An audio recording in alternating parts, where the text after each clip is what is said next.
Chicos, buen día. Vamos a tomar la sesión número 2 de los videos de esta semana. Como tema central, los recursos geográficos que utilizamos para la localización, ubicación, la distribución de los recursos y las regiones a nivel terrestre. Vamos a analizarlos y vamos a definirlos cada uno y cómo se utilizan en la vida cotidiana. ¿Ok? El primero, nosotros tenemos de manera sencilla puntos y líneas imaginarias en la Tierra, ¿sí? Que nos permiten, como en una cuadrícula, ir localizando puntos geográficos, ¿sí? Aquí tenemos tanto paralelos, lo voy a ampliar un poquito más, tenemos como paralelos que van de manera horizontal y que van como los meridianos del polo norte al polo sur o de arriba a abajo, ¿sí? Ahí está, por ejemplo, el meridiano de Greenwich, el primer meridiano central. Eh, Nosotros en los paralelos tenemos el trópico de Cáncer, en una zona tropical, como su nombre lo dice, y el trópico de Capricornio también, en una zona tropical. En la zona media que tenemos el Ecuador es una zona cálida o demasiado intensa en cuanto al nivel de temperatura, ¿sí? Entonces, arriba el trópico de Cáncer, trópico de Capricornio, el Ecuador en medio y los meridianos, ¿sí? Como les digo, es como si fuera una cuadrícula. Aquí tenemos ya especificado cada uno de esos puntos, ¿sí? Vamos a verlo aquí, este primero, ¿sí? Aquí tenemos los polos, ¿sí? El polo norte y el polo sur. Acuérdense que dijimos paralelos, ¿sí? Y meridianos. También los meridianos nos sirven para determinar la hora y los grados entre cada región. Por ejemplo, del lado izquierdo, por ejemplo, nosotros tenemos aquí partido a la mitad de la Tierra. Del lado izquierdo nosotros vamos a ir teniendo por cada meridiano una hora menos, ¿sí? Conforme a la hora centro. Y nosotros del lado derecho vamos a ir teniendo una hora adicional. Por eso si aquí son no sé, las 12 del día, en la Ciudad de México va a ser la 1 de la tarde. Si aquí son las 12 del día, en Tijuana o por ejemplo es más, a la última costa del continente americano, que es California. Serían 2 horas menos, porque es un meridiano y dos meridianos para hasta llegar a la costa de California. 2 horas menos que las de aquí. Allá serían, ¿qué horas serían? Las 10 de la mañana. 10, 11, 12. ¿Sale? Eso lo iremos viendo un poco más adelante, pero esto es para que se vayan dando una idea.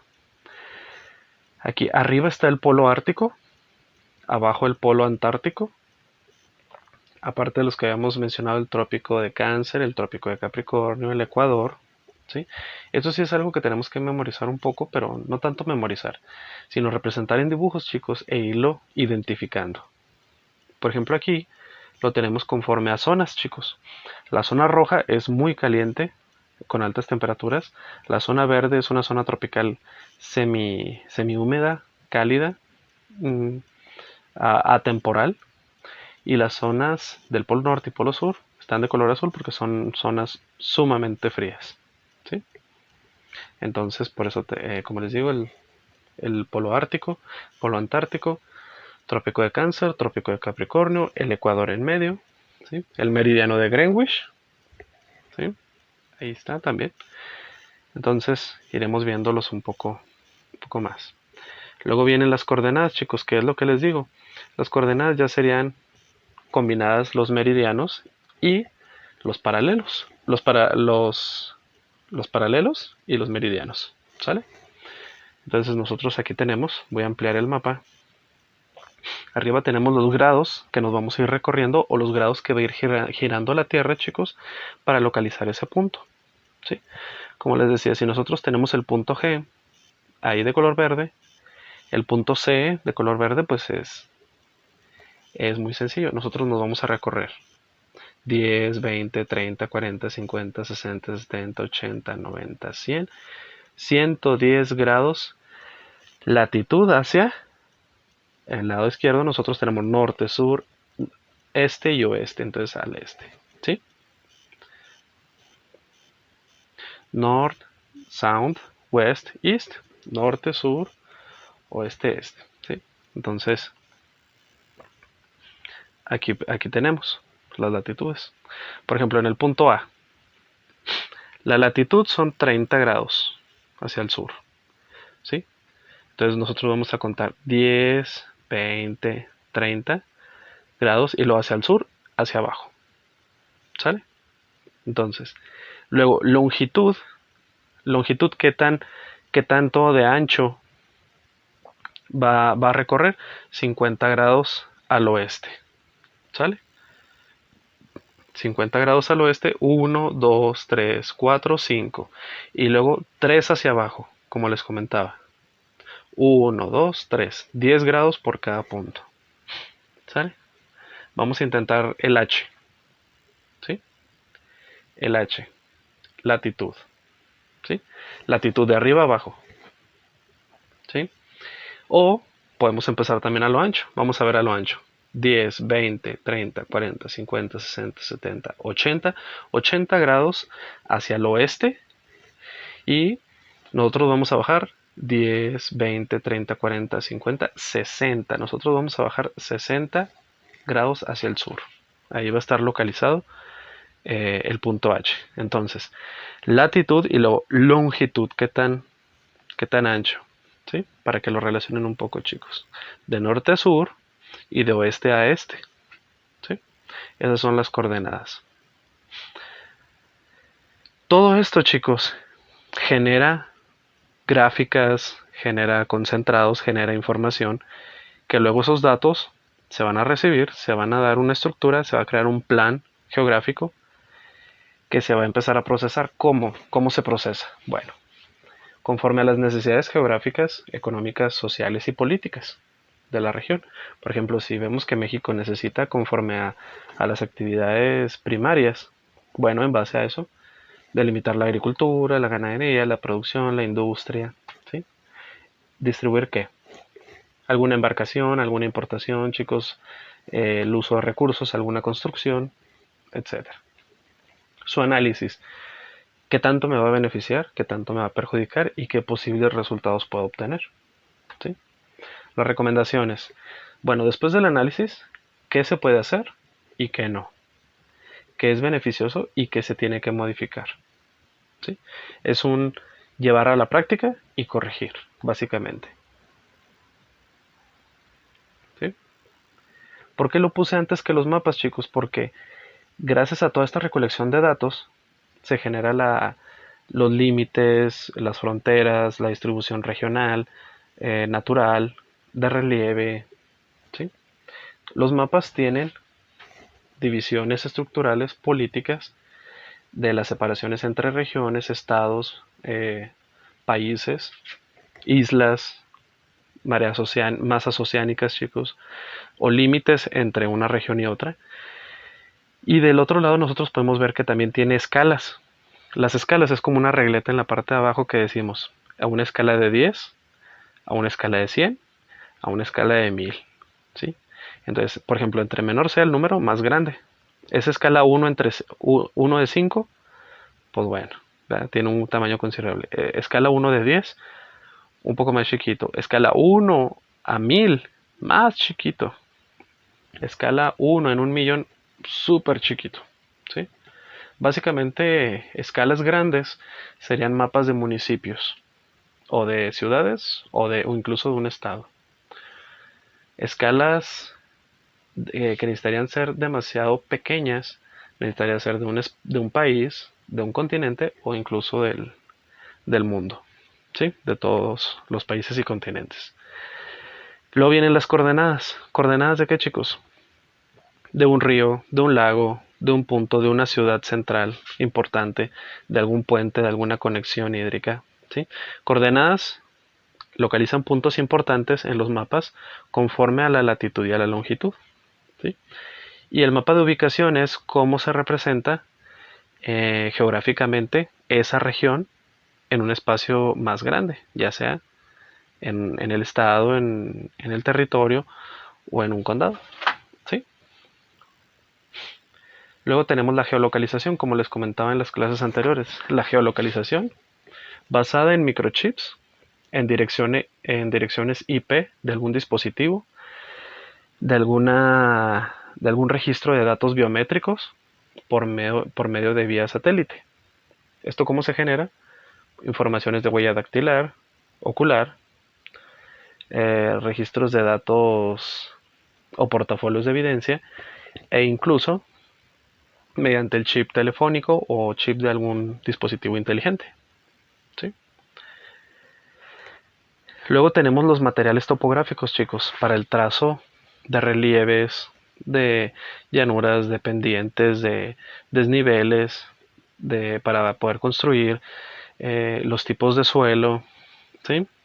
Nosotros tenemos aquí, por ejemplo,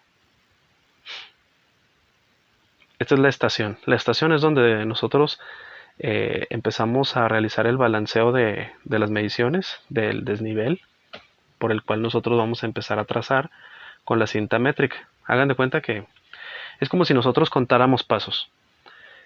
Nosotros estamos viendo unos binoculares, ¿sí? Entonces tenemos a un amigo que está contando pasos hacia una cancha de la escuela, por ejemplo.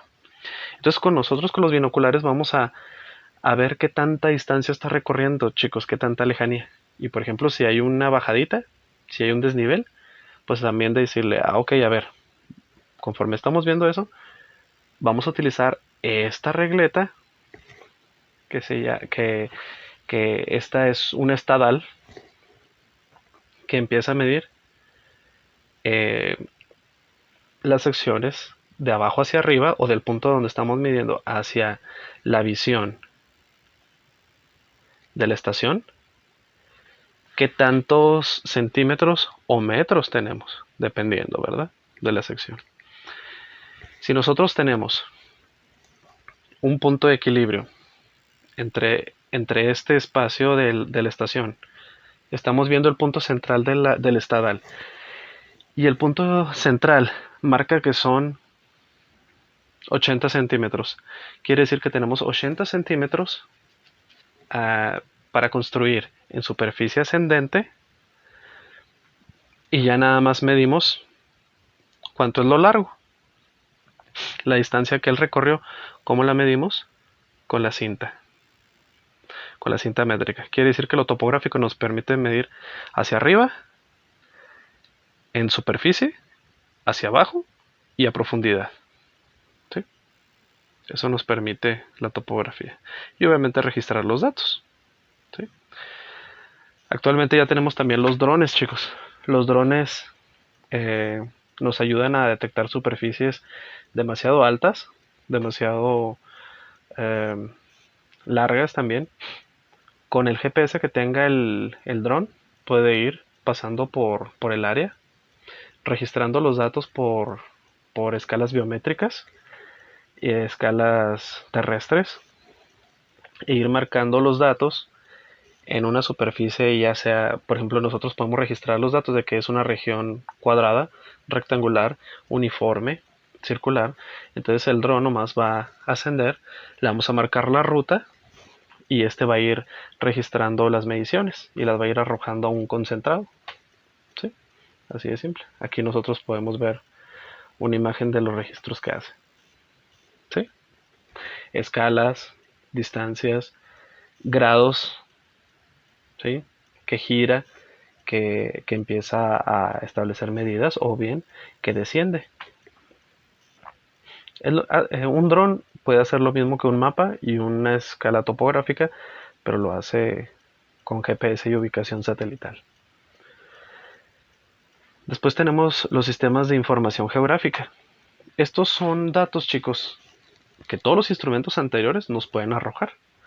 Los mapas, la brújula, los registros topográficos, los drones, todos los materiales que usamos, ahora sí, los datos que nos van a arrojar se les llama sistemas de información geográfica. Para censos poblacionales, para distribución cultural, ¿sí? Como les decía, que cuántos son americanos, cuántos son sudamericanos, cuántos son extranjeros, qué cantidad de población es joven, qué cantidad de población es de la tercera edad. Distribución de las actividades primarias, chicos. En las costas como las zonas pesqueras, en el norte del país como la importación y exportación de materia prima, en el sur la industrialización y el turismo, ¿sí? Los recursos, recursos hídricos, recursos energéticos, recursos de mano de obra, etcétera. Producto Interno Bruto de cada región o de cada país también se calcula.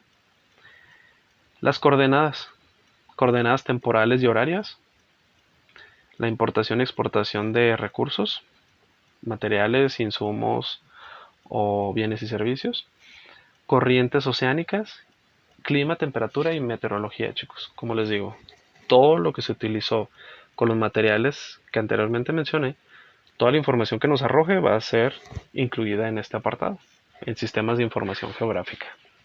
Así de simple.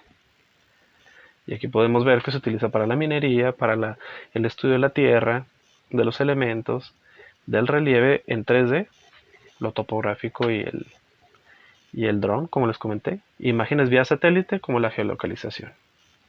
¿Sí? Este es un ejemplo. Esos datos, chicos, se procesan por medio del registro de datos. Nosotros tenemos los datos en papel o en computadora o en un dispositivo. Lo registramos en el sistema computacional, en el sistema estadístico, en el sistema de registro numérico, ¿sí? Entonces este nos arroja una información visual, gráfica, descriptiva o analítica de cada uno de esos datos, ¿sí? Entonces, lo que hacemos en práctica, registrarlo y esos registros que nos arrojen una información, ¿sí? Así de simple. Y lo que vamos a hacer en la actividad número 2, chicos, es que vamos a hacer un cuadro comparativo con todos esos recursos, con todos esos instrumentos. Vamos a poner el nombre del recurso o del instrumento. Vamos a poner 3 usos en la vida diaria, ¿sí? 3 usos tecnológicos, naturales, sociales, de investigación, en el área de la salud, los que ustedes crean más importantes y su representación en una imagen. ¿Sí? Esto como para hacer una lista, para hacer una bitácora o hacer una analogía de todos los instrumentos y visualizarlos, chicos. Tenerlos a la mano para después cuando tengamos alguna práctica o algún manejo de la metodología geográfica, pues lo podemos sacar más fácilmente esas hojitas como si fuera una guía. ¿Sí? Entonces, ese documento lo pueden encontrar junto aquí a la actividad. Chéquenlo. Chequen también si necesitan retomar el video, pueden volver a retomarlo, tomar pausa, eh, tomar apuntes, lo que ustedes requieran. Si tienen alguna duda, lo retomamos en presencial o pueden preguntarme por vía mensaje de WhatsApp o correo. Y pues ahí estaremos al pendiente con este tema, chicos. Los invito a retomarlo y sigamos avanzando en esto. Muchas gracias.